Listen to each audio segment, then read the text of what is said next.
Steve Jobs is one of the most recognized entrepreneur and businessmen in the history of the business world. But how did he achieve it? Welcome to the BizPage channel. In this video, we will be looking at the life of Steve Jobs to see how he was able to establish his well-known and successful business of Apple. Now, without further ado, let's dive in.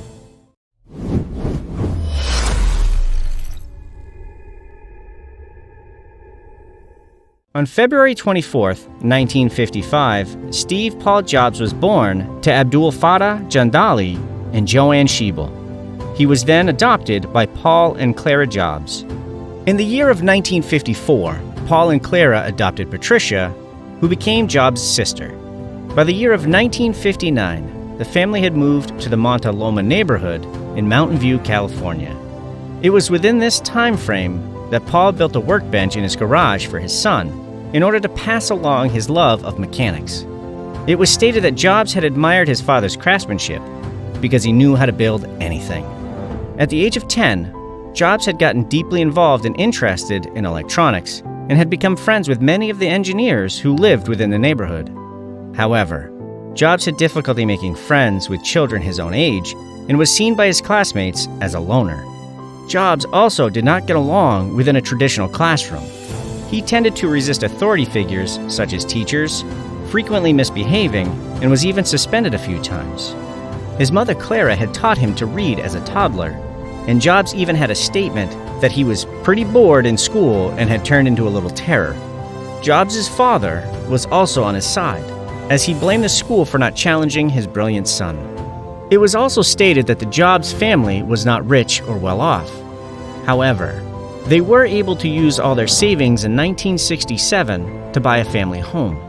This would also allow Jobs to change schools. The new house was a 3-bedroom home located in Los Altos, California. It was also located in the better Cupertino School District in Cupertino, California. The environment was also considered better and was even more heavily populated with engineering families than the Mountain View area. The house was declared a historic site in 2013 as it was the first site for Apple Computer to be launched. In the year of 1972, Jobs was able to get a place at Reed College in Portland, Oregon. He insisted on applying only to Reed, even though it was an expensive school that his parents would struggle to afford. 2 years later, in 1974, Jobs came back to his parents' home in Los Altos and began looking for a job. He was soon hired by Atari Inc. in Los Gatos, California. They gave him a job as a technician for the company. A year back, in 1973, Apple's co-founder Steve Wozniak designed his own version of the classic video game Pong and gave the board to Jobs. Wozniak then stated that Atari only hired Jobs because he took the board down to the company and they thought he designed it himself. Nolan Bushnell, who was Atari's co-founder, described Jobs as being valuable to the company and was very often the smartest guy in the room. Are you finding this video informative? If you are, then do not hesitate to leave a like and subscribe to my channel for more content. Let's now take a look at the business venture Steve Jobs embarked upon. In the year of 1975, Jobs and Wozniak attended meetings of the Home Brew Computer Club. This was considered the first stepping stone to the development and marketing of the Apple computer.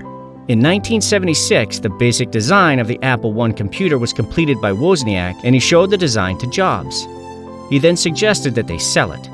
At first, Wozniak was not so sure, but he later agreed. In April of 1976, Jobs, Wozniak, and administrative overseer Ronald Wayne partnered together and founded Apple Computer Company, now called Apple Inc. The company running began in Jobs' bedroom and was later moved to the garage. Around 200 Apple I computers were produced in total and sold. The next year, in 1977, Jobs and Wozniak launched the Apple II at the West Coast Computer Fair. This was also the first consumer product to have been sold by Apple Computer. This was also designed by Wozniak, and Jobs oversaw the development of its unusual case. As the company grew more successful, Jobs' relationship with Brennan grew more complex. Within 1977, the success of Apple was now a part of their relationship, and Brennan, Daniel Kotke, and Jobs moved into a house near the Apple office in Cupertino. In 1978, Jobs was worth more than $1 million at the age of 23 years old. According to estimates, his net worth grew to $250 million by the time he was 25. In 1982, Jobs purchased an apartment in the 2 top floors of the San Remo, a building in Manhattan with a politically progressive reputation. Jobs did not live there, but he spent years renovating it with the help of I.M. Pei. In 2003, he sold it to the U2 singer Bono. In 1983, Jobs convinced John Sculley to stay away from Pepsi-Cola to become Apple's CEO. Jobs asked, "Do you want to spend the rest of your life selling sugared water, or do you want a chance to change the world?" This was enough to convince Sculley into joining Apple.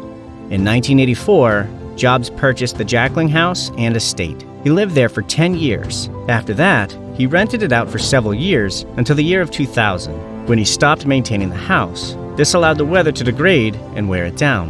In 1985, Sculley, who was encouraged by Arthur Rock, decided to reorganize Apple and constructed a new plan for the board that would remove Jobs from the Macintosh group and put him in charge of new product development. In response, Jobs then developed a plan to get rid of Sculley and take over Apple. However, Jobs was confronted after the plan was leaked, and he said that he would leave Apple. Later that year, Jobs decided to resign and leave Apple. Following his resignation from Apple, Jobs was able to establish the company of Next Inc. with an investment of $7 million.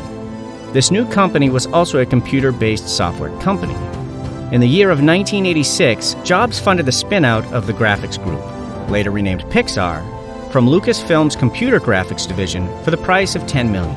Over a decade later, in 1996, Apple announced that it would buy Next for $427 million. This deal was finalized and signed in February 1997. This new move was able to bring Jobs back to the company he had originally co-founded. Throughout the 2000s, Jobs was both looked upon and criticized for his talented skill at persuasion and salesmanship. This was later nicknamed Reality Distortion Field.